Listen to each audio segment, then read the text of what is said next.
ROCSHEEN. I'm the Magnolia, body.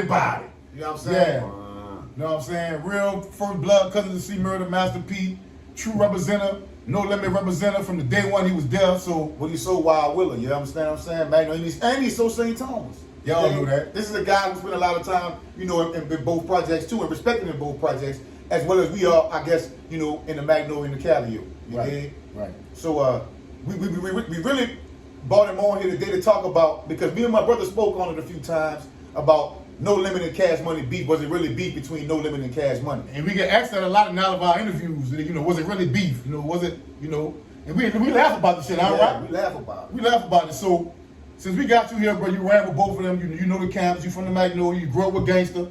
You know what I'm saying? Same porch out right around the bend. Yeah. Used to cut his hair at your house or his house. Yeah. You know. So tell me how you Wait, think. before you say that, let everybody know, man, what's up with C Murder, man, as far as coming home, man. Right. Free C, by the way. Free C Murder. Yeah, Free C Murder, man. C about to come home, man. They got my cuz down bad, y'all. Everybody knows that. Right. You know what I mean? And he just, you know, fighting for his life, trying to come back to the street. But it's on now. He got some big dogs on his, about to get him back in court, give him another trial. That's what's You know up, what I'm man. saying? Y'all just show your support. Go to C Murder at C Murder on Instagram and holler at him. Just send him a shout out or something. Yeah. And you can follow what's going on with his case and his situation through there. He be posting all the time. Again, man, Free C Murder, man. Free C, man. Real talk. Out there, Real talk. let him out. But our conversation was about, we often have this conversation, but people that don't really know, that's not from New Orleans, they don't understand, like, people may look at No Limit and Cash Money like they was beefing or clashing, but we always say, like, we wasn't divided between Cash Money and No Limit, you know what I'm saying? Because, like I say, of course, we from the Magnolia, so yeah, we fucking with Cash Money, but we wasn't anti No Limit. Right. You know what I'm saying? There's some shit that we like, It wasn't no beef like that, man. Nah. It wasn't no beef between the record labels. It wasn't no Limit Cash Money beef. It wasn't no Master P Baby beef or none of that kind of stuff. But none of the artists on a label like that, you know what I mean? Even way before that, before the No Limit and stuff like that, it wasn't even no really Mystical and Yellow beef. Right. It was music, man. It was all about music. We all went to school together every damn day, so if it was about beef, it would have been handled. Yeah. And same thing with the No Limit thing, No Limit and Cash Money. It wasn't no beef like that. It just was affiliates that was around both camps, Right. and they had beef in the streets. In Serious New shit Orleans. going on That's at the all time. serious shit. Yeah. So I could see how I can have that perception, but it wasn't nothing like that, man. Because I was running around with these same guys. Somebody had that rumor that said that that a gangster find somebody with a No Limit chain. he gonna kill him. He gonna kill him. They gonna kill him. At the same time, this rumor going around, I'm riding around in the Q45 with this man. You know what I'm saying? With your No Limit chain on. With my No Limit chain on, cutting his hair with my No Limit chain on, true across my stomach, No Limit on my shoulder. You know what I'm saying? So it wasn't no beef like that. And I'm around all these guys all the time. At any given moment, so it wasn't no beef like that. If we wanted to do either or something, it would have happened. You know what I mean? It was that just would have been done. You dig? So it wasn't. I want to clear that up. I hear that. That call that barbershop talk, man. Yeah, that's what they it do it a is. lot, bro. That's what it is. And I sit back and I hear people say their little stories and think what they believe, and I just sit there and I laugh. On the inside. We went to the Who the Who video shirt with Magnolia t-shirts on, man. Right. Nobody wasn't tripping like niggas knew who we was. They wasn't tripping off because niggas like they knew who they had problems with. Yeah. Right. You know, so in our time, you could just have a problem because of where somebody was from. Right. You know, you dealt with who you had to deal with, and that was that. You know what I'm saying? Yeah, but we talking about these guys. They had them steppers with them. No Limit had the steppers with them too. They did. So They had if it was like that, man, it would have really. It was sparked off. It would have been easily sparked off. Yeah. Like no problem. You know what I'm Because saying? guess what? Baby wasn't no chump and P wasn't no chump Nah, either. neither one of They them. both was boss dudes in our city, so we wasn't on no fuck Master P, you know, or fuck Baby shit. Both of them dudes was always generous to everybody uptown. You know what I'm saying? And we recognized them from uptown, so we were like happy that they was on like that. Right, So, right, I mean, I guess if you was stupid and couldn't think, maybe you try the to. ignorant one. Yeah, ignorant one. But people like me, I I'm want like, to make it man. like that. Nigga, when Body came out, nigga, I went crazy. See, I tended to lean more towards Baby because I actually knew him and been around. I never met Master P. Right. Like I said, my older brother went to school with him. They went to St. Monica together, but I never met him. But everything I heard about P was A1 for as how he looked out for people in the catio and you know, things of that nature. So I didn't really have a problem with P at all. Right. You know what I'm saying? And you know we love Baby, #1 stunner. Oh man. You see the videos in our hood. Can't do no wrong in our eyes. When I went in at that time, at this time, you know, same for me. I wasn't biased because that's my family. You know what I'm saying? I still fuck with Cash, man. Every time them dudes drop, every time we gonna buy them CDs, nigga. I'll ride around over there by BG now and bumping my shit, bumping our shit, same difference. Right, you know what I'm saying? I can remember one time they was doing I think Juvie was doing the fucking video on the project. Doing in the Magnolia. Slow motion? No, the other one. Huh? Yeah. How video? Yeah. And Gangsta come scoop me up when we go ride over there. You roll the window down on Baby. It's like, yeah, this Master P cousin in the back seat. You know what I'm saying? Shit like it was a jokester, bro. You know, joking shit like that, man. So it wasn't nothing like that, man. You know, it was all cool. It was all love amongst all these guys. A lot of this shit stemmed from music, and y'all know how music is. It's not just in New Orleans. It's all over. Right. People will say one thing, and the fans will make it beef. Right. You know what I'm saying? We saw what happened with Pocket Big, you know what I'm saying? That shit got all the way out of hand. And that shit stemmed from fans, man. Yep. You know what I'm saying? And it had some inside stuff going on with that. We all know probably. But anyway. We push that unity line. Yeah. That's what Even for the rappers right now in the city, bro, we gotta come together, bro. Look, we losing. You understand? We losing. Yeah. So you want to make it to the top, you want to get some money, man. You gotta think. It's a thinking man's game, bro. At all times. Don't never forget that. That's why our podcast is called Think Twice. Because we want you to think before you move. Because I did things that I could have been locked up for a long time because I didn't think twice. Right. I just thought off, you know, you can't ever, as a man, you can't move off emotion. Right. That's not what men do. Women move off emotion, and it's fine, you know what I'm saying? But men are not supposed to move like that. And this is my last time I'm gonna address this too, because I got C Murder cousin here who ain't gonna lie for him. We're gonna address it because they always asking us, did C Murder slap Juvenile? No, dog, that didn't happen. That was the twins say. No. That did not happen. That ain't See, tell you he ain't do that. I mean, he probably could if he wanted to. Yeah. But I mean, come on, y'all stop that, man. Why people gotta be messy and so low down and rotten like that? Just tell the fucking truth. They want to say it. They wanted to be like that, man.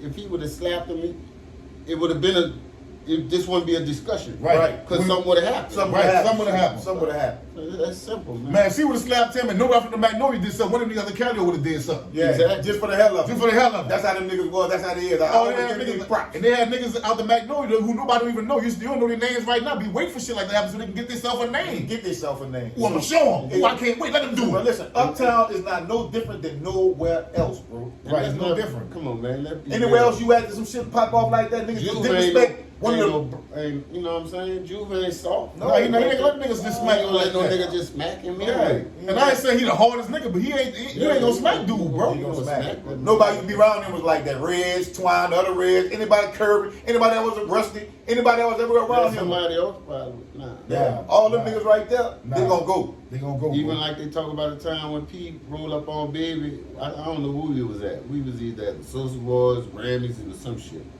And we met them in the hallway going to the stage, man. It was about 50, we about 50 deep, like they always say we ran. The Limit Dead used to And, be deep.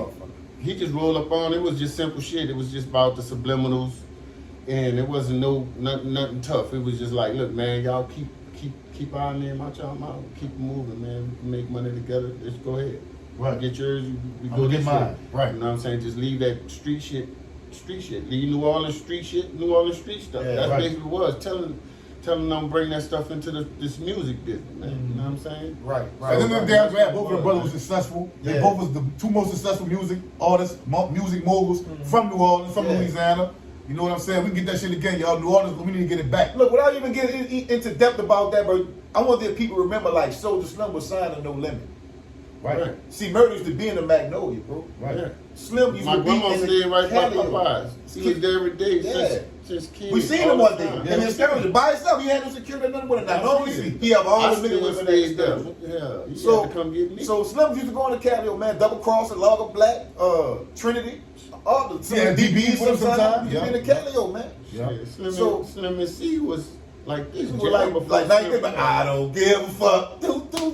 I ain't just no good ass rapper. Yeah. The nigga had that. They did a whole mixtape. What Slim said in the song, like he beefing with P and well, he wasn't really beefing. He had his feelings. He had right to have his feelings, man, about the P situation because he felt like this. I'm gonna tell y'all if y'all didn't know this. All right, let's see. We get this information. Everybody can't get this twice. The thing with Slim and his feelings towards that is like when they went to jail, even when Mac went to jail.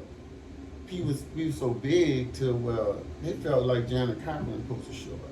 Right. Now, in a sense, yeah. I kind of side with him a little bit. He had some pull where he could have got some big time lawyers. So what you're saying in other words is they wanted B to pay for big time lawyers. Not necessarily wanted to. They felt like they was big enough artists to where like to do the same thing Suge and them did for Pac and shit, right, and all that kind of stuff. But this what you got to feel and realize. A lot of people don't know. Early on, when Pete bought a whole lot of these cats from beating on their chests and rapping in the hallway me and to a lot of other cats, you know what I'm saying? And they just doing it for free at home, rapping at school, rapping in the hallway, like I said, bringing your tape to the park, putting it in and we all listen to it, jam to it, playing it at the DJs. He snatched these guys up from that, but he also said this one thing, look, man, I'm taking you out of this and bringing you to this, so you don't have no reason to go back to that and get yourself in trouble. If you do, don't come looking for me. You know what I'm saying? He told them artists that, and he told family that. I remember this shit like it was yesterday. Right. You did? And that's what I took with it. You feel me? And I feel like that's what everybody else should have took with you. And I could kind of see how that could get misconstrued, but if you laid a law down like that, bro, you got to kind of like, it's almost like with 50 and Bang Smurf. If 50 tell Bang Smurf, look, bro, don't go back in the hood, get caught up. I ain't gonna fuck with you to go do that. You go back there and get caught up, and now you diss me because I ain't come fuck with you. I already told you, my nigga, don't go fuck with this shit. Don't go fuck with this shit. I did that. I understand that. You know what I'm saying? So that's how that come about. And Slim just did what he did. He made music about it. He said what he said. Like what he said. What he said. He said, I ain't do y'all nothing on the street of sea. Yeah. You see what I'm saying? Cause we know how New Orleans is, man. If it's beef, it's beef. Man, you know what Slim told me? Slim told me, I'm about to sign with Koch. I ain't even tripping. And Koch is a brand from Pete. Yeah, he said, I'm about to sign with them. Now Corey D used to run around asking Blue Yellow like, no limit of cash money. Yeah, he did. Koch come from our production, when P had the No Limit film. Man, Slim told me, I'm about to sign with them. Sign with Koch. Watch. See, watch this blow up. Yep. Then that boy came back with that towel where they got painted platinum. He came with, what it was, a few months after. Yeah, later than a few months after. Rest in peace, Soulja Slim, James Tapper. Yeah, one of the greatest ever did. One of the greatest ever do it. But this is like the kind of conversations that we have, like when we kicking it with Rock come kicking with us, how I go by, how you go by mine. We have these kind of conversations because, like, a lot of these stories that we tell, the truth, and it'll get lost if nobody don't talk about it. People would forget about it. Yeah, that era is almost over with. Or some of the stories that get told where it get misconstrued, but this coming from niggas that was in that era, like close to all of these people, like it wasn't really no real beef behind Cash Money and No Limit, like, you know what I'm saying? Right. It was guys that was affiliated with these guys. Like I say, Slim was signed over there, signed to No Limit. Big Mo did a song on BG shit. Rest in peace, Big Mo. You know what I'm saying? And that was a gangsta ass song. Right. You know what I'm saying? So, it wasn't like that, bro. Like, Man, I went to my ET house. They bumping Juvie one day. Everybody in that bitch jamming the Juvie. Yeah. You know what I'm saying? On that Soldier rag. They liked that. We weren't tripping off that shit. We was bumping that stuff. Man, we were bumping this on our own. Man, look, we met BG. Listening to music. We met BG. You gotta be crazy. You think you just gonna listen to your artist and your no count? Man, look, we was out here in the early '90s, bro, in Houston. We met BG and them in the Galleria, right? Saying the numbers and shit. Later on, we went pick them boys up. BG, Juvenile, Kareem, Turk, and Kenny. Yeah. This facts. Go ask any one of them, man. We went to Carol's that night. Yeah. Right? BG was bumping about that combat all night long. Yep. He liked that bitch by Kane and Nate. About that combat. That's where we got one of our songs. I went about from our song from. Yep. He was bumping Kane and Nate. BG was playing Kane and Nate. Man, about that combat. Yep. This fact. Ask BG. If y'all ever talk to him, or he about to come over to Turk BG. Turk, yo. We went picked him up from the hotel. We went to Carol's that night. You did had a good time in a purple pre. You did. So he was bumping that. No, I was just talking about just like that, like the Magnolia and Calio and the music. Like I seen videos, interviews with Jesse, with Marcelo, and my dog. Shout out Marcelo. Shout out Marcelo. Shout out Big G too, man. Shout out Big G too, man. Gary. And, you know, that's like a little better. But anyway, like he talked about how he connected the Magnolia in the Calio in a sense, but he did it at a time when it was beef though. Yeah, I would say that. Yeah, He did. He did it at a time. Shout out to that. That was he did something. He did a move when it was beef. Hey, hold on. You gotta give a shout out to the guys that participated and came and didn't start no shit either. Right. Them dudes with some good animals. Yeah, You for dig? real. Dodo was about that too, but Dodo and Stone was tight. Right, So right. Dodo ain't want. They saw the money. Yeah, they saw the money. They saw the Yeah. money. It's They a saw bigger the money. picture. You know what I'm See, saying? they It's a saw bigger something picture. what we was seeing a long time ago when it was the Cash Money and the No Limit. Like if they would have connected, man, you know, big. Man, look, Shut down the game, man. Boo, T, them dudes walking up Magnolia Street, man, in the daytime. Yeah. We'll see murder and stuff We like, man, did, some crazy, straight from powerful projects shit. out there. And I had seen them in the Cali when I be going back there, so I ain't really had no problem with them dudes, you know what I'm saying? Right. Them to be in the Magnolia, nobody else have a problem with them. That was a powerful movement right there. They I came can- together. I can see That's that. how Larry kept the game and took it from us. Yeah. They started coming together. Yeah. We couldn't come together. Yeah. But it's time for us to take our shit back, y'all. No disrespect to Atlanta or nobody else. New Orleans, man. Stealing Stand all our up. stuff, man. Stand up. Oh, they stole a lot of our stuff. Yeah, Yeah, man. they stealing a whole bunch of stuff. They even going in the archives taking stuff lately. Yeah. So y'all like and subscribe to the channel, man. Think Twice Podcast. It was a little quick little chop up, you know what I'm saying? We ain't gonna keep y'all long, but it was a nice dialogue, and we'll have ROCSHEEN over more often, you know what I'm saying, when he finds some time. He's a busy man.